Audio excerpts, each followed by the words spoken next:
The Video Game Hall of Fame is looking to induct a few more games this year, and they have just released a poll with 12 video games that you can vote on to cast your vote, let your voice be heard, which game you think deserves to be added into the World Video Game Hall of Fame. So, in this video, I'm going to break down the 12 games you can select from, talk a little bit about the World Video Game Hall of Fame in general, and just share my thoughts on the games involved in the poll. So let's just jump right into it and let's start with what is the World Video Game Hall of Fame. So, the World Video Game of Fame is part of the Strong National Museum of Play in Rochester, New York. And the museum's been around since sometime in the 1960s, but it didn't open up until the public until I think the 1980s. And they host the World Video Game Hall of Fame. So, every year they compile a list of influential video games and they give the public the option as well to have some input and basically decide what games or game should be added into the World Video Game Hall of Fame. And generally, I believe they pick 4 games every year to get added. And this can be across, any console, any form of media. You have arcade games, console games, PC games, you name it. And they get added into the World Video Game Hall of Fame to be appreciated, to be remembered, and to make sure, that they are not forgotten. So how are games selected to be added into the Video Game Hall of Fame? And there's a number of different metrics that they look at, but some of the key ones are things like influence, geographical reach, longevity, icon status, all these different things. So it's really kind of a composition of different metrics, but really what they're looking at is the biggest, best, most influential games that have been around from any time period. So, to give you an example of some of the type of games that are in the World Video Game Hall of Fame today, you have things like The Legend of Zelda, Super Mario Bros., Doom, Tetris, Pac Man. So, games like that, big, iconic games, great games, games that most people would agree are really good. And, it's not hard to make a case for them to be in the World Video Game Hall of Fame. So, last year in 2025, they inducted some interesting games into the Hall of Fame, 4 games to be exact, and those games were GoldenEye, which is an absolute classic. So I'm happy to see that one in there. I love that game.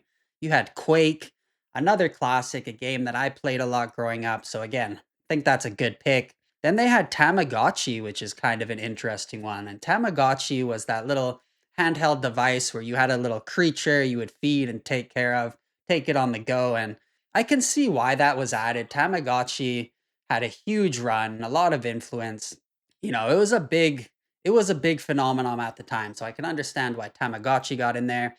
And then you had Defender, classic arcade game, a lot of influence as well. One of the early, great games. So those were the 4 games that were inducted last year in 2025.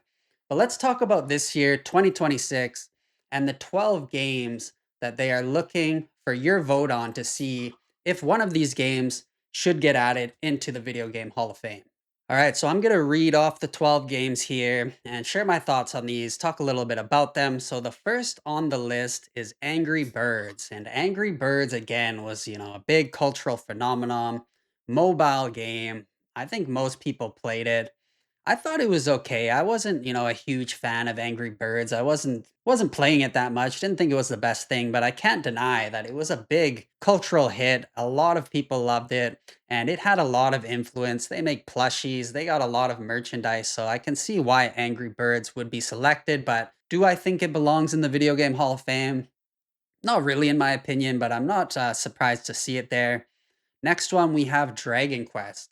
And Dragon Quest, I can get down with that one. That's a huge series, huge franchise, huge influence in JRPGs, a lot of fans, huge in Japan, but also big outside of Japan. It's definitely has the test of time on its side, a lot of longevity, a lot of influence, a lot of key moments, still going strong. They're dropping remakes for all kinds of Dragon Quest games today. So I think Dragon Quest is a big candidate here to win and get into that Hall of Fame this year. Next, we have FIFA International Soccer. And again, I can understand this one. I've had my phases with FIFA. I have a lot of friends who love that game. Probably the most popular sports game. And I think it does have a lot of influence around the world. people across a lot of different cultures, countries enjoy soccer or football, depending where you're from. So I can understand why FIFA's in there. And it's been around for a long time. And it's a good game, whether you like it or not. It plays well, does a great job kind of simulating soccer or football. So FIFA can understand that one. I'll read the next two off at once. So we got a couple arcade hits here. We got Frogger and Galaga. And I got to agree, those are big games, big arcade games, a lot of influence, a lot of memories. You couldn't really go into an arcade back in the day without seeing those games. Frogger, Galaga both had a lot of ports to different consoles and systems over the year. Definitely, passed the test of time. I think they probably both deserve to be in the Hall of Fame, but whether this is the year for them, we will soon see. Next, we have League of Legends, and that's an interesting one. PC game, and I'll be quite honest, I've never played League of Legends. I do know it's big. I do know people play it in a lot of different countries. I think it's probably bigger in Asia, but maybe it's also really big in North America. And I know a lot of people play this. I know it's been around for a while, deep history, and a lot of competition with this game. So, not too surprised to see it in there, but is it on the same level as some of the other games on the list? I'm not sure. I think it might need a little bit more time to bake and really show its worth, but that might just be my ignorance with League of Legends. All right, the next one's a big one, and that is Mega Man. And Mega Man is another game that's been around a long time, a lot of entries in the series, a lot of great games, couple duds. But it's been around since the NES days and it's still going strong. We got Mega Man 11 not too long ago. I guess it's been quite a bit now, but we got Mega Man 11 on the Switch. That was a great game. And Mega Man, I think, definitely deserves to be in there. At some point, I would love to see Mega Man in the Video Game Hall of Fame because that's just an awesome series. Great franchise. And I personally really enjoy it. So, Mega Man, I'm happy to see that on there. Next one's really interesting, a PS1 game, and that is Parappa the Rapper. And I got to admit, I remember this game. I played it back in the day. I never owned it though, but I remember it being a hit. A lot of people talking about it, a lot of people loving it. I think it does have a fan base, but I don't know how big it was. I don't know if it was on the level of some of these other games, Dragon Quest, Mega Man, but maybe it was. I don't know, to be honest, but I definitely played it. And I know a lot of people owned it, loved it, and played it. So I think that speaks to it to some degree. I don't know how big it was across the world though.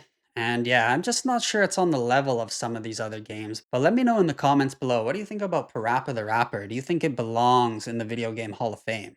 Okay, again, we got another interesting one here, and that is RuneScape. And I don't know if this is old school RuneScape or one of the newer versions, but RuneScape definitely was a classic PC game. A lot of people played it. If it's old school RuneScape or even the newer version, I mean, they're still going on today. So it's definitely passed the test of time, definitely influenced a lot of RPGs and MMOs. And I can see it being on there just because of how long it's been around, how much influence it had. And it's a great game. If you've never played it, try it out. I think it's a lot of fun. It's a game that I didn't play actually until a few years ago. And once I started playing it and getting into it, I understood why so many people love the game. It's actually a very fun, very deep game and very enjoyable if you're into MMOs and that type of thing. So we got RuneScape. Now, three more to go in the list. Next one is Silent Hill, classic PS1 game. And a lot of people love this game. I'm sure it's big in Japan, North America, and other places, but I've never played the original Silent Hill. So that's something I probably need to get on. I have played Silent Hill 2, and I thought that was an awesome game, but of course, Silent Hill series and franchise still going strong, still releasing games, still doing well, still selling well. So Silent Hill is definitely a big franchise and an interesting one to see on the list. Next, we've got Elder Scrolls V Skyrim. And that was a big game. A lot of people love that game. Classic RPG, great RPG. A lot of people would say it's the best Elder Scrolls game to date, although there are those that love Oblivion. I myself really loved Morrowind, but Elder Scrolls V Skyrim, no one can deny that was a great game. Been around a long time, a lot of expansions, a lot of, anniversary editions, updates, but I think it was one of the best RPGs of its time up until the time it was released. So I can see Skyrim being a potential candidate. I think maybe it needs to sit in the oven a bit more. Maybe it's a bit too early to bring it into the World Video Game Hall of Fame, but I think the Elder Scrolls series in general is something that probably deserves to be in there because multiple classics now in that series, huge open worlds, tons of unique things you can do, tons of replayability. People still playing it today, modding it. So, Skyrim, that's a good one. Happy to see that on the list. And the last game on the list is one I've never heard of. I had to look it up. It's called Tokimeki Memorial. And when I looked this one up, I was pleasantly surprised to see that it is basically a dating sim. So it's like a Japanese dating sim game. I've never played it. Maybe some of you guys out there are big fans of it, 100 plus hours deep. Let me know in the comments. But I'm assuming this is bigger inside Japan than anywhere else. But the fact that it's in the list definitely means it's something, and it's probably a game I'm gonna have to check out a little bit more to get an understanding of what that is. But just kind of found it funny that a dating sim game like that is even on the list. But I guess a lot of people loved it. A lot of people played it. They may even have some girlfriends or wives in the game. You never know. So, and I'm not judging if that's your thing, but that is the 12 games that are the potential candidates that you can vote on this year for the World Video Game Hall of Fame. And I'm going to leave a URL, a link in the comments to the World Video Game Hall of Fame so you can cast your vote. The votes will be open from March 5th to March 12th. And that's it. I think of those games on the list, if you ask me, my top picks would probably be Dragon Quest or Mega Man. Probably Dragon Quest, just because how long it's been around, how many games are in the series. I'm a big fan of JRPGs, so my vote probably would go to Dragon Quest. But let me know what would your vote be down in the comments below. I'm really would love to hear what your thoughts are. And if you enjoyed the video, don't forget to like, subscribe for more. And that's it. Have a good day.